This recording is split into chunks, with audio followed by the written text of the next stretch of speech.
Dahil sa magkahalong inis at kahihiyan, napayak siya sa loob ng kanyang opisina at ang sinisisi niya sa lahat ay walang iba kundi ang kababata. Makaraan ng ilang sandali ay sumunod sina Gabriel, Allison at Florence.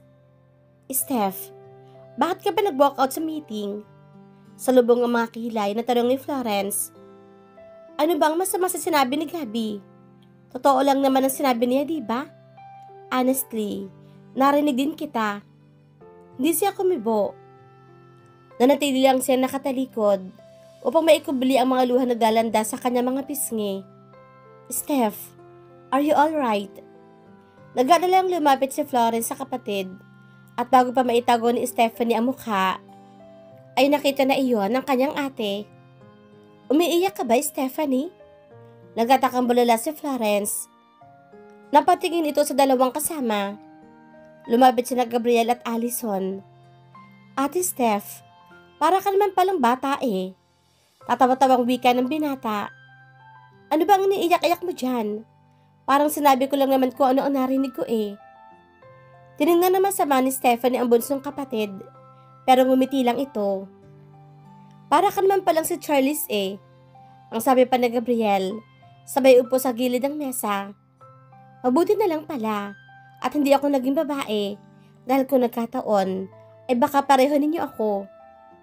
Pinagdilata ni Florence ang binata. Tama na, Gabby.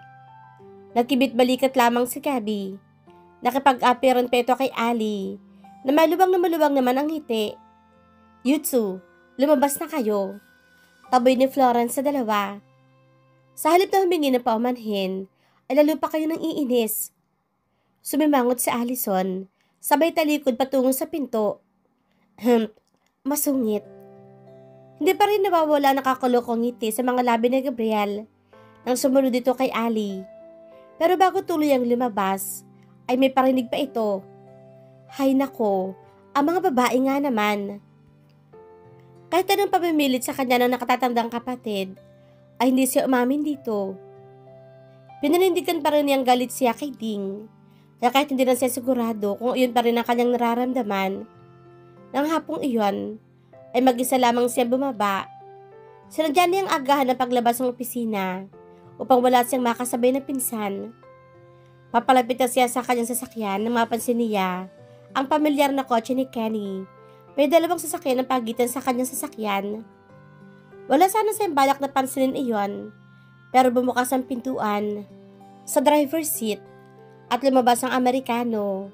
Kaya napahinto siya sa aktong pagbukas ng pintuan. Hi, Stephanie. Nakangiting bati nito habang umahakbang palapit sa kanya. Hello. Walang kabuhay-buhay niyang sagot. Kumusta? Anito, sa islang na Tagalog. Matagal din tayong hindi nagkita. Lalo kayatang gumaganda ngayon. Isang hilaw ng ngiti ang kanyang sinagot sa tinura nito. May kailangan ka? Nagkibit ng balikat ang Amerikano. Well, ikaw talaga ang pinunta ko dito. I think it's been a week. Magmula nang huli tayong magkausap, I miss you. Don't you miss me too? Tumaas ang mga kilay ni Stephanie. Gusto sana niya itong tarayan. Pero very friendly ang pagkakangiti nito, kaya nagdalawang isip siya. Sa halip, ay hindi na lamang siya nagkomento.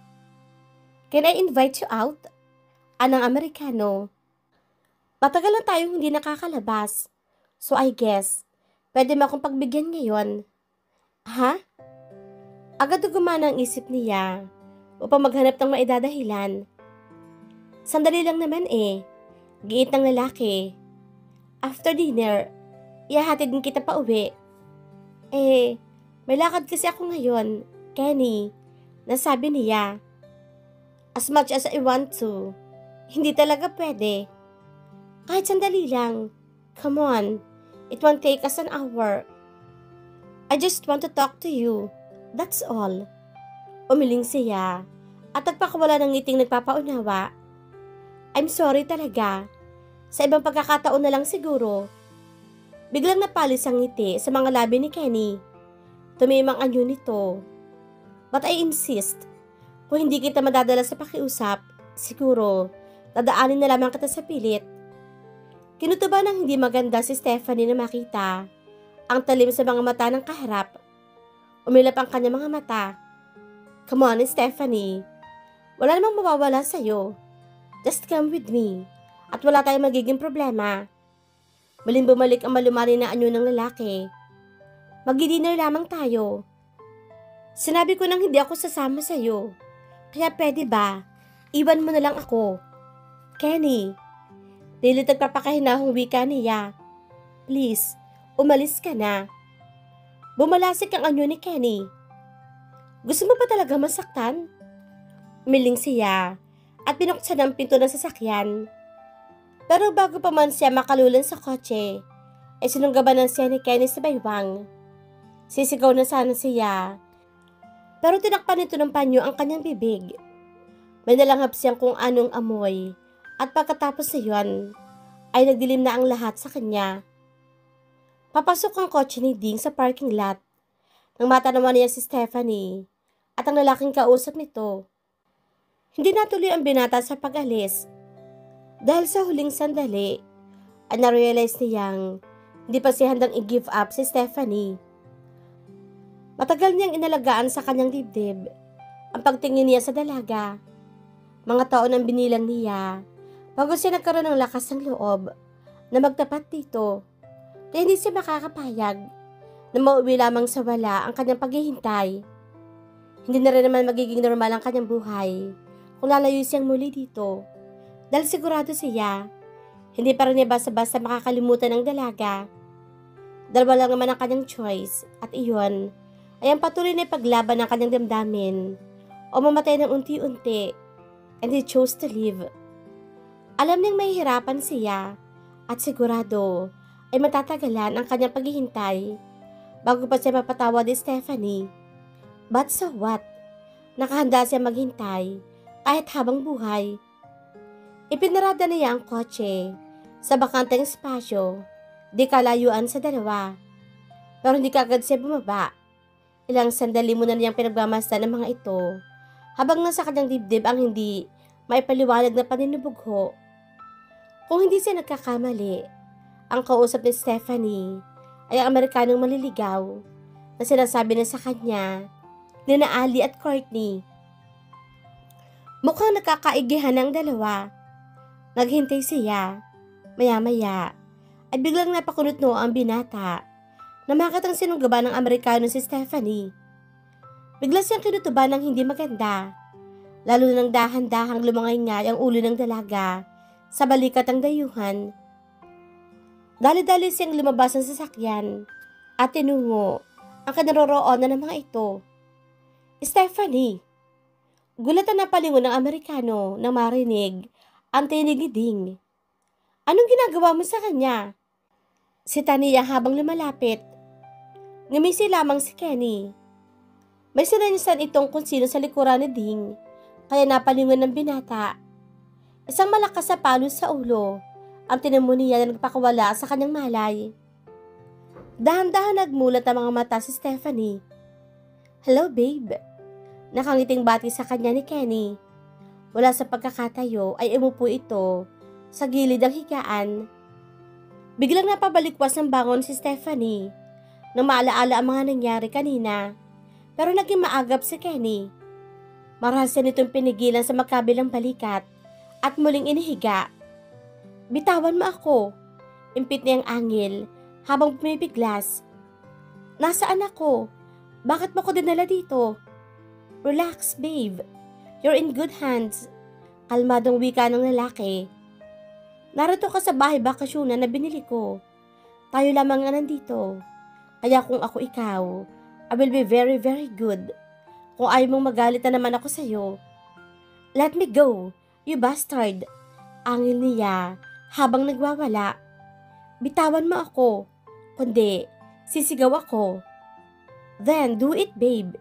But sad to say, walang makakarinig sa'yo. Tulad ng sinabi ko, tayo lamang nandito at ang mga tauhan ko. Walang sino mang tutulong sa'yo. Oh, napatango-tango ito na para bang may naalaala. Well, there's one. But I'm afraid he's helpless right now. Kaya hindi mo rin siya mapapakinabangan. Dinala na rin namin siya. At baka siya pa magsumbong sa mga pulis. I guess, he's your boyfriend. Bahagyang huminto si Stephanie sa panlalaban. What do you mean? Isang marahas sa paghinga ang pinakawala ni Kenny sabay tayo. So much for that, babe. Ang mabuti pa ay ayusin mo na ang sarili mo. Maya-maya lang ay darating na mga pare magkakasal sa atin. So, prepare yourself for our wedding. Wedding. Hiyaw ng kanyang isipan. You're crazy. Kahit ano pa mangyari, ay hindi ako magpapakasal sa'yo. Tagi sa mga ngiping wika niya, sabay bangon. Halos isiksik niya ang katawan sa headboard ng kama. Wala kang magagawa, babe. Hawak ko na ang buhay mo ngayon. So, you don't have any other choice but to do as I say, or else I will kill your boyfriend. Ang pantingtura ng Amerikano. Boyfriend. Sino bang tinutukoy ng bruhong to na isa loob niya? Sa kabila ng sitwasyon, ay hindi pa rin niya maiwasan ang kuryosidad. Pinagbasdan siya ni Kenny. Hindi may kakaila sa mga mata ng dayuhan ang pagdanasa sa mga tingin nito. Kaya bigla siyang kinalabutan. Nagtayuan ang lahat ng kanyang balahibo sa katawan. I will never give up on you, babe. Sa ayo at sa gusto mo, you will marry me. Over my dead body, Kenny. Mamamatay na muna ako bago ako magpakasal sa'yo.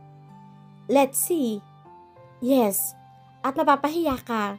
Dahil sa harap ng pare magkakasal sa atin, ay itatatawa kita. Sa halip na magalit sa kanyang sinabi, ay mas lalo pang lumuwang ang ngiti ng Amerikano. Walang imig itong tumalikod at lumabas ng silid. Gising na rin si Ding.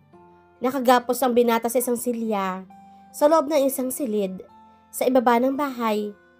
Binabantayan siya ng 2 tauhan ni Kenny. Pumasok ang Amerikano. Hindi agad din nagustuhan ang ngiting nakasungaw sa mga labi nito. Mga hayop kayo. Tagi sa mga ngiping aniya. Nasaan si Stephanie? Anong ginawa mo sa kanya? Don't worry, man. I haven't done anything yet. Later maybe. After our wedding. Nakakalokong tura nito at kinindatan pa siya. Nahigiti din ang paghinga. Binundo lang hindi may paliwanag na kaba ang kanyang dibdib. Wedding? Ano ang ibig mong sabihin? You'll see, man. Maghintay ka lang. You are invited to our wedding. Kumoy ang mga kamao ni Ding nang tumalikod ang Amerikano patungo sa pinto. Nanginginig ang buong katawan niya sa matinding galit. Hindi totoo iyan. Hindi magpapakasal sa'yo si Stephanie. Hindi siya pinansin ni Kenny. Magbabayad kayo. Malakas niyang angil na mawala sa kanyang paningin ang dayuhan at ang 2 tauhan nito. Halos ubusin niya ang kanyang lakas upang paghiwalayin ang 2 kamay na nakagapos. Subalit at sugatan lamang siya. Pero hindi siya pinaghinaan ng loob. Naghanap siya ng matalim na bagay na pwede niyang magamit at swerte naman. May namataan siyang upos ng sigarilyo na nakasuksok sa dingding. Umaapoy pa iyon. Kung hindi siya nagkakamali, ay nakalimutan na iyon ng mga tauhan ng Amerikanong nakatayo sa gawing iyon kanina. Medyo malapit iyon sa kanyang kinaroroonan. Nakagapos pa rin ang kanyang mga paa, pero hindi yun gaanong mahigpit, kaya nagawa niyang tumayo. Hirap na hirap man, ay maingat siyang nakarating sa kinaroroonan ng sigarilyo. Pumwesto siyang patalikod. Swerte, dahil hindi gaanong mataas. Itinutok niya nakagapos sa mga kamay sa baga. Napaso pa nga siya, pero hindi na iyon ininda. Wala siyang nasa isip ng mga sandaling iyon, kundi ang mailigtas si Stephanie at ang maitakas mula sa Amerikano. Marahang pinihit ni Stephanie ang seradura. Hindi nakalak, kaya binuksan niya ang pinto. Do you need something, babe? Nakangiting bungad sa kanya ni Kenny. Natutup ng dalaga ang dibdib. Sa matinding gulat, pwede bang makahingi ng tubig? Nasabi na lang niya. Sure. Tinawag ni Ken ang isa sa mga tauhan at tinutusang kumuha ng tubig.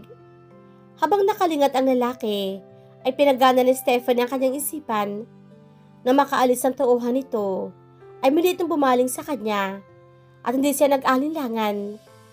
Ubod na kasi itong tinuhod sa harapan, kaya napaluhod ito habang umaaringking sa sakit. Sinamantala ng dalaga ang pagkakataong iyon para makatakbo patungo sa hagdan. Subalit bumalik ang tauhan ni Kenny nang marinig nito ang sigaw ng amo, kaya nasa lubong ito ni Stephanie sa hagdan. Aba, tatakas ka ha? Nakangising wika nito. Sinunggaba ng lalaki ang braso ng dalaga, pero dahil sa kanyang tangkang panlalaban, ay nahulog sila sa hagdanan. Stephanie! Hindi nablala si Ding nang paglabas ito ng silid. Ay makita nito ang gumugulong na katawan ng dalaga pababa ng hagdan. Halos lipa rin ito ang kinaroroonan niya. Bago pa man bumagsak ang katawan niya sa sahig, ay nasalunan siya nito. Ding! Padaing nasambit ni Stephanie sa pangalan ng binata. Diyos ko! Humihingal na bulala sa maniding na makita ang dugong umaagos sa ulo ng dalaga. Binalot ang di may paliwanag na takot ang dibdib ng binata.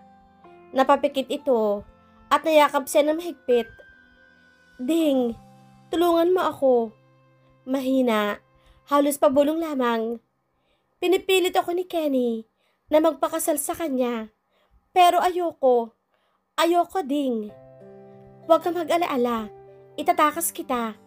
Halos, paanas din sagot nito. Binuhati ding ang dalaga at tinungo ang pinto. Subalit namataan sila ng isa sa mga tauhan ni Kenny, kaya napilitan tumakbo ang binata sa kakahuyan. Sa kabila ng dugong umaagos sa kanyang ulo, ay alam para ni Stephanie ang mga nangyayari. Ding, narito lang ako, sweetheart.